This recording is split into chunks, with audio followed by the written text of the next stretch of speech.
terpilih 2024, Prabowo Subianto menyentil partai yang mengklaim Presiden pertama RI Soekarno sebagai milik mereka. Walau tak menyebut parpol yang dimaksudnya, menurut Prabowo, Bung Karno milik seluruh rakyat Indonesia. Ada yang ngaku-ngaku kan selalu bahwa seolah Bung Karno milik suatu partai. Tidak, Bung Karno milik seluruh rakyat Indonesia. Feeling saya kayaknya beliau juga dukung saya juga kira-kira. Iya kan? Yang saya perjuangkan apa yang beliau cita-citakan. Indonesia berdiri di atas kaki kita sendiri. Indonesia tidak mau jadi darah bagi bangsa lain. Presiden terpilih 2024, Prabowo Subianto membantah klaim partai yang merasa Presiden pertama RI Soekarno sebagai milik mereka. Saat menghadiri acara BIMTEK dan Rakornas Pilkada Partai PAN, Kamis malam, Prabowo tegas menyatakan Bung Karno milik seluruh rakyat Indonesia. Prabowo juga memberikan pesan tajam bagi pihak lain yang tak ingin diajak kerjasama untuk jangan mengganggu. Saya akan berjuang terus bersama semua kekuatan yang mau diajak kerjasama. Yang tidak mau diajak kerjasama, tidak apa-apa.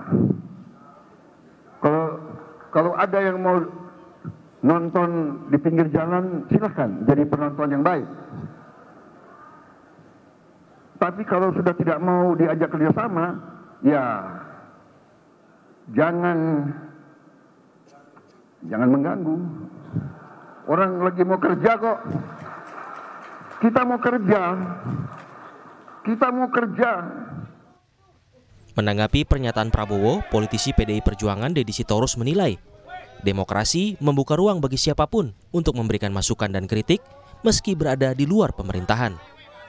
Kalau itu yang dimaksud, itu sungguh kita sayangkan karena demokrasi kita ini kan memberikan hak bagi tidak saja individu tetapi juga kelompok masyarakat, bahkan organisasi non pemerintah, bahkan partai politik untuk memberikan masukan, kritik. Jadi kalau itu yang dianggap mengganggu, ya saya kira Pak Prabowo harus mengklarifikasi itu. Sementara menurut pengamat politik Burhanuddin Muhtadi, penggunaan kata mengganggu oleh Prabowo bisa ditafsirkan salah oleh pihak lain. Meski pihak tersebut punya tujuan yang sama untuk kepentingan bangsa, tetapi caranya berbeda. Tetapi memang kalau boleh menyarankan, pernyataan-pernyataan yang bisa disalah tafsiri oleh pihak manapun, termasuk oleh media, itu sebaiknya dikurangi.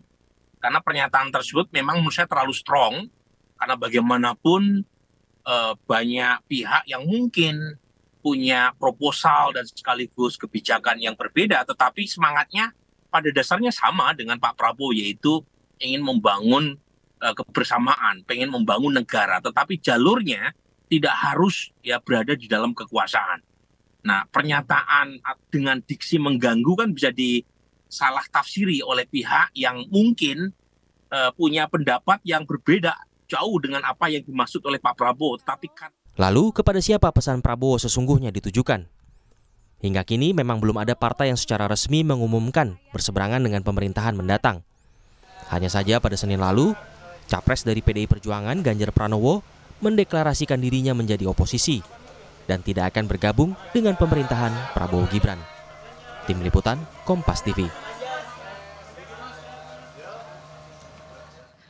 Presiden terpilih Prabowo Subianto menyindir pihak yang mengklaim Soekarno milik satu partai dan meminta kepada pihak yang tidak mau diajak kerjasama agar tidak mengganggu. Kita bahas hal ini bersama Wihadi Wianto, Ketua DPP Gerindra, Seno Bagaskara, politisi PDI Perjuangan, dan peneliti ISEAS Yusof Ishak Institut, Made Supriyatma. Selamat malam Pak Wihadi, Mas Seno, Pak Made.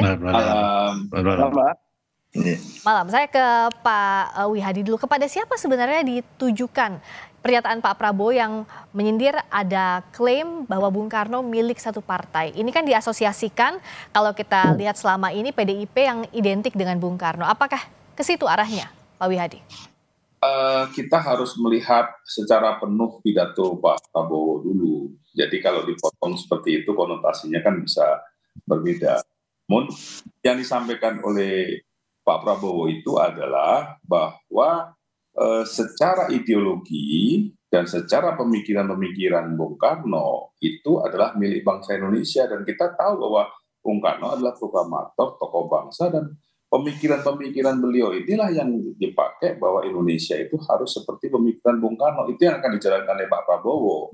Jadi kalau memang secara biologis memang ini ada kaitannya dengan keluarga salah satu partai, tapi kan bukan berarti bahwa yang disampaikan oleh Pak Prabowo itu dipotong seperti itu. Tapi artinya di sini bahwa Pak Prabowo mengingat bahwa Bung Karno ini adalah milik bangsa, pemikirannya ada ini. Jadi tidak ada yang mengatakan bahwa hanya Pak Bung Karno itu adalah milik daripada satu partai, pemikirannya satu partai, tidak kan?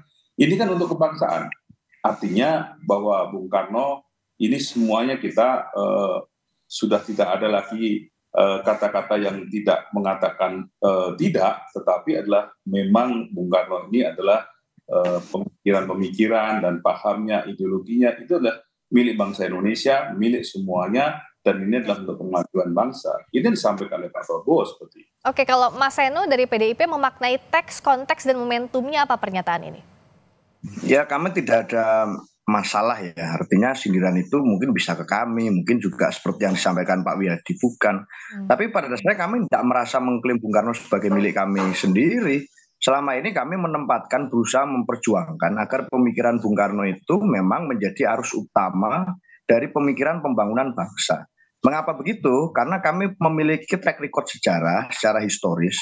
Di masa pemerintahan Orde Baru terdapat proyek politik desoekarnoisasi yang demikian luar biasa terjadi pada Bung Karno. Pemikiran-pemikirannya berusaha dikesampingkan, berbagai gambar atributnya juga berusaha dikesampingkan, yang itu tentu saja melukai bagi banyak orang yang di Indonesia ini masih sangat mengagumi pemikiran Bung Karno sebagai proklamator sekaligus salah satu founding fathers kita. PDI Perjuangan memperjuangkan itu agar pemikiran-pemikiran, kristalisasi pemikiran Bung Karno itu menjadi tidak hanya apa yang menjadi yang kami yakini di dalam garis perjuangan partai, tapi juga menjadi panduan dalam menyusun pembangunan bangsa ke depan. Itu yang kami utamakan. Bahkan tidak hanya Bung Karno, banyak founding fathers lain yang kemudian kami terus untuk gali pemikiran-pemikirannya. Di sekolah partai Lenteng Agung misalnya ada foto Jenderal Polisi Hugeng Iman Santoso. Ada juga perjuangan tentang bagaimana kita mengedepankan kembali nama Laksamana Malahayati, termasuk Raden ada Bung Hatta, ada juga Rajiman Widyodiningrat. Banyak sekali tokoh-tokoh yang kami berusaha gali pemikirannya. Masalah Bung Karno menjadi satu esensi pemikiran dasar yang melandasi segala gerak perjuangan, itu karena kami merasa bahwa pemikiran Bung Karno lah yang paling relevan terhadap bagaimana persoalan bangsa ini harus diatasi. Tapi Bung Karno memang milik semua orang, tidak hanya milik satu dua partai, tidak hanya satu dua kelompok. Kami sepakat dalam koridor berpikir itu. Sama dengan misalnya PAN. PAN itu logonya matahari. Apakah kemudian matahari itu hanya milik PAN? Kan bukan. Tapi masalah PAN mengambil spirit esensi keberadaan matahari, yaitu berbeda konteks dengan kalau kemudian dianggap itu klaim-klaim dari partai politik tertentu. Saya rasa itu, Mbak. Oke, jadi sudah ditegaskan juga tadi oleh Pak Wihadi bahwa tidak menyindir salah satu pihak tertentu, dan buah pikir Bung Karno ini kan memang jadi landasan bagi setiap pihak, apalagi dalam membangun bangsa negara. Tapi bicara soal hal lainnya, dalam satu momen yang sama, Pak Wihadi, saat Pak Prabowo mengatakan bahwa jangan ganggu, kalaupun mau di luar jadi penonton jangan ganggu. Nah, ini secara kebatinan, secara momentum, apa yang dimaksud oleh Pak Prabowo ini? Karena kalau bicara soal apa yang terjadi beberapa waktu terakhir, misalnya PDIP sudah declare dari Pak Ganjar bilang bahwa posisinya di luar pemerintahan. Apakah dengan posisi adanya oposisi dan di dalam pemerintahan ini yang dimaksud Pak Prabowo, atau seperti apa, Pak Wihadi? Jadi begini, itu kan dipotong-potong seperti itu. Jadi begini, maksudnya Pak Prabowo itu adalah bahwa pemerintahan yang sekarang ini adalah pemerintahan yang memang bekerja untuk rakyat dan mengajak kepada seluruh anak bangsa itu untuk berpartisipasi. Namun demikian, Pak Prabowo mengingatkan bahwa jangan mengganggu, walaupun dengan mengatakan bahwa ini demokrasi, memberikan masukan boleh, ya kan? Karena ini demokrasi. Tetapi kalau sifatnya mengganggu, nah, ini kan satu hal yang memang Pak Prabowo mengatakan bahwa jangan mengganggu. Artinya janganlah pembangunan ini mandek atau diganggu atau berhenti untuk yang namanya kepentingan rakyat banyak. Nah, ini tidak ada satu sindiran apapun sebenarnya kalau kita lihat, tapi kan mengingatkan kepada seluruh elemen bahwa disinilah Pak Prabowo mengatakan kalau ini kan sudah mengajak semuanya untuk bersama-sama. Pak Prabowo mengatakan anak bangsa, untuk semua mengajak anak bangsa membangun. Artinya kan yang mempunyai potensi untuk membangun, kita membangun. Tetapi jangan yang mempunyai potensi membangun tapi justru mengganggu. Okay. Nah, ini kan konotasi yang memang harus diluruskan dengan fungsi bahwa demokrasi memang boleh memberikan usulan, memberikan masukan, tapi bukan berarti harus mengganggu gitu. Oke, demokrasi boleh memberikan masukan asal jangan mengganggu. Kalau di PDI Perjuangan 10 tahun sudah malang melintang di dalam pemerintahan, sebelumnya sudah pernah di luar pemerintahan. Diksi mengganggu ini sebenarnya apa? Kalau kita bicara demokrasi, mana yang mengganggu, mana batasannya memberikan masukan, Mas Eno? Ya kalau saya yang ditanya saya juga nggak bisa menjawab, Mbak. Artinya definisi mengganggu atau tidak itu kan yang ngerti juga Pak Prabowo. Artinya kalau misalnya kita kasih masukan dalam taraf seberapakah masukan itu dianggap mengganggu atau tidak. Kalau kita beraspirasi, bagaimanakah itu akan dianggap mengganggu atau tidak. Lalu kalau misalnya kita dianggap atau ada orang yang dianggap mengganggu, lalu konsekuensinya apa? Kan nggak tahu juga kita dengan statement seperti itu. Artinya kan ini sebenarnya satu statement yang cukup berbeda dari banyak pemimpin dunia di negara-negara demokratis yang biasanya kalau kemudian terpilih pasti statementnya bunyinya kurang lebih nadanya ya kami akan terima masukan, kritik dan lain sebagainya. Lalu hari ini kita mendengarkan statement yang cukup berbeda nadanya dari Pak Prabowo. Ya tentu bukan saya yang bisa menjelaskan. Kalau kami merasa bahwa berada di luar pemerintah, siapapun itu yang nanti akan di luar pemerintah, ya itu memang tugasnya adalah mengganggu. Dalam tanda kutip artinya agar kemudian jalannya pemerintahan itu ada yang mengawasi, ada yang melakukan check and balance bagaimana amanat demokrasi.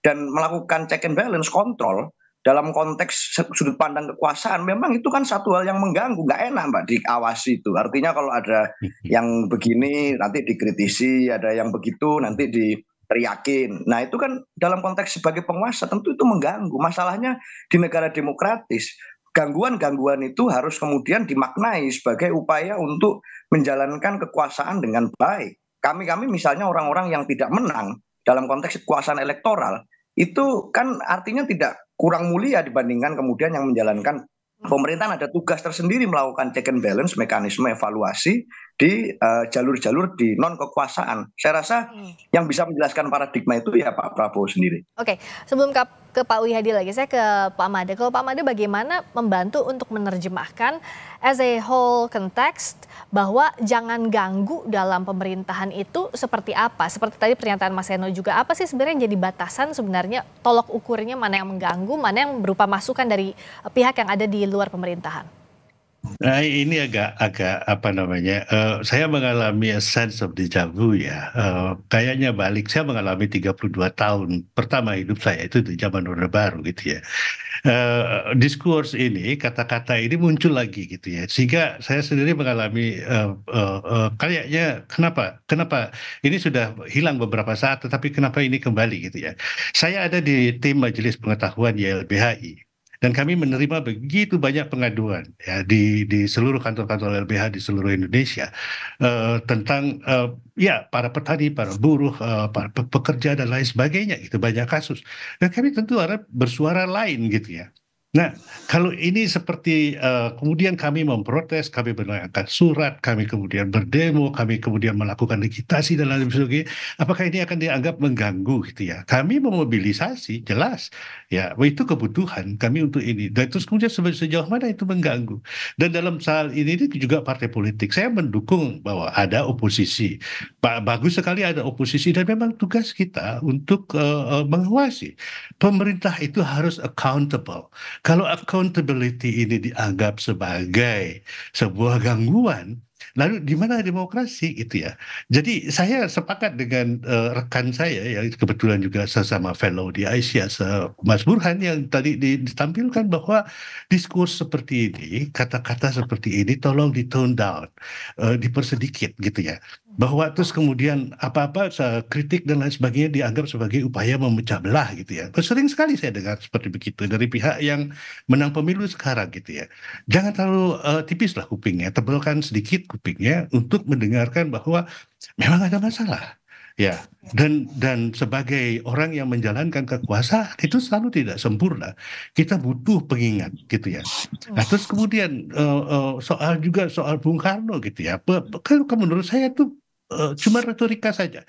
Saya ingat dengan guru saya Ben Anderson yang menulis buku tentang pemfosilan ajaran-ajaran Bung Karno. Kita melakukan beauty contest dalam pemujaan terhadap Bung Karno, tetapi tidak ada orang yang benar-benar menggali pemikirannya, menjadikan inspirasi pemikirannya, menjadikan ini sebagai dasar kebijakan. Bahkan partai yang mengklaim diri sebagai partainya Bung Karno sendiri, ini kritik saya terhadap PDIP, itu mendukung undang-undang Omnibus Law. Nggak masuk akal karena sangat bertentangan dengan marxisme. Lalu di mana? Jadi menurut saya kalau memang mau kembali menjadi oposisi, PDI harus kembali kepada P-nya yang terakhir, perjuangan. Itu yang marxisme itu harus diterjemahkan ke dalam situasi sekarang. Tidak terlalu persis, tetapi ya kita tidak melakukan beauty contest untuk memuja Bung Karno dengan membuat begitu banyak monumen dan sekarang terakhir 350 miliar untuk bangun monumen. Menurut saya cara berpikirnya yang ini. Jadi ada paralel di sini antara bagaimana menjadi orang di luar pemerintahan, dan terus kemudian bagaimana kita harus menerjemahkan satu ajaran, satu pemikiran, satu ide. Tadi soal pemikiran Bung Karno sudah dijawab oleh Pak Made, termasuk juga soal diksi jangan ganggu. Nah, agar sebagai satu konteks yang utuh, tadi Pak Wihadi sudah menyampaikan di awal bahwa jangan sampai mengganggu jalannya pembangunan. Nah, tapi pertanyaan Mas Seno juga tadi, bagaimana batasannya yang mengganggu dan tidak? Nah, ini silahkan diluruskan seperti apa dan apa konsekuensinya jikalau jadi pihak yang dianggap mengganggu itu, Pak Wihadi? Jadi begini, kalau kita melihat sistem demokrasi ini kan ada memang diberikan ruang untuk melakukan koreksi dan melakukan perbaikan-perbaikan. Demokrasi selalu memberikan ruang dan kita sendiri menganut demokrasi itu memberikan ruang. Ada wadahnya di mana kita harus menyampaikan pendapat kita, ada ketidakbenaran dalam pelaksanaan di lapangan, pelaksanaan dalam program itu. Namun dalam hal ini mengganggu itu kan berarti kan kita ada yang namanya bahwa gangguan-gangguan terhadap pemerintahan. Nah, ini kan artinya menghambat pembangunan. Pembangunan itu kan kalau sudah kita simpulkan bahwa dengan wadah yang ada, dengan adanya corong-corong yang kita berikan, itu ada disampaikan secara demokrasi. Ini terbuka ruang. Pak Prabowo seorang demokrasi dan dia juga membuka ruang kepada demokrasi, tapi mengingatkan kepada kita bahwa pada saat kita menyampaikan pendapat bahwa apa yang kita sampaikan ini adalah untuk pembangunan, bukan untuk mengganggu. Nah, ini satu-satu yang disampaikan oleh Pak Made tadi, ada apa yang disampaikan artinya mungkin banyak aduan dan segala macam, dan itu endingnya kan adalah untuk pembangunan, bukan untuk mengganggu.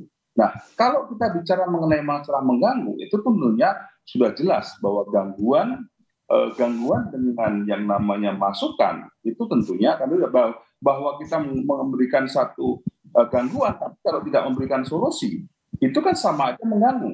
Tetapi kalau kita menyampaikan bahwa apa yang disampaikan usulan ini dan memberikan solusi jalan keluarnya terhadap apa yang tidak benar, itu artinya bahwa ini memberikan masukan. Artinya kan kita bicara solusi di sini. Solusi yang ada, artinya itu adalah kita tidak mengganggu, tetapi tidak memberikan solusi, tapi hanya mengatakan ini nggak boleh, ini salah, tetapi tidak memberikan solusi. Solusinya apa? Nah, inilah yang namanya komunikasi dan demokrasi, itu terbuka ruang bahwa kita ada komunikasi, bukan gangguan. Nah, ini adalah merupakan satu hal yang mesti harus kita pahami bahwa tidak semuanya bahwa Pak Prabowo mengatakan jangan mengganggu itu seakan-akan sudah akan mematikan sistem demokrasi kita. Tidak seperti itu. Tetapi pasti ada jalurnya, ada wadahnya yang kita sampaikan dalam pembangunan itu, artinya tidak dalam mengganggu. Oke, singkat saja Mas Seno, apa pesan dari oposisi soal jalannya pemerintahan nanti agar tidak menghambat demokrasi? Ya, kita belum ada deklarasi resmi menjadi oposisi, Mbak. Artinya Keputusan politik berada di luar atau di dalam itu akan diputuskan nanti pasca rakernas di akhir bulan. Tetapi pada dasarnya di partai kami diajarkan bahwa yang harus dipegang teguh adalah konstitusi.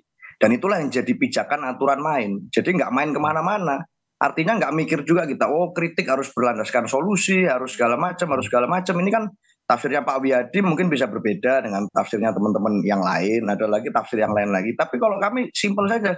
Kami ingin berpegang pada konstitusi. Selama konstitusi memberikan ruang itu, selama konstitusi mengizinkan itu terjadi, ya kami akan lakukan kalau itu artinya berpihak pada kepentingan ideologis atau kepentingan rakyat yang lebih besar. Maka kami berterima kasih pada masukan dan kritik Pak Made tadi. Artinya ke depan nanti dengan ungkapan atau statement dari Pak Prabowo, harapannya pemikiran Bung Karno tidak hanya menjadi PR atau tugas ideologis dari PDI Perjuangan untuk berusaha dibumikan, tetapi secara implementatif dan regulatif juga menjadi concern dari seluruh partai politik yang lain dengan statement politik Pak Prabowo. Harapan kami tentu itu bisa terjadi dalam koridor konstitusional. Terima kasih, Pak. Dan singkat saja ini lain, Pak Made, inilah yang harus dijaga oleh pemerintahan nanti ya, menjaga check and balances. Ya, saya kira itu yang menjadi ini utama, tetapi juga tidak kadang-kadang bukan kami tidak saya di masyarakat sipil ya, kami menawarkan solusi, tapi selalu bahwa solusi itu kan itu bukan solusi, selalu solusi kami itu selalu bertabrakan dengan kepentingan mereka yang berkuasa. Nah, di sini jadi permasalahan dan kami menjaga sekali bahwa kepentingan orang bawah yang seringkali bertentangan dengan kepentingan penguasa itu bisa dijalankan, bisa juga didengarkan. Di sini masalahnya saya kira. Jadi solusinya kami jelas punya solusi. Gitu. Baik. Ya. Jadi keseimbangan menjaga negara di dalam pemerintahan dan juga di luar pemerintahan ini diharapkan bisa berjalan seimbang di pemerintahan mendatang. Ya. Dan ini akan diawasi oleh berbagai pihak. Terima kasih Pak Wiyadi, terima kasih Mas Seno, terima kasih Pak Made. Selamat malam.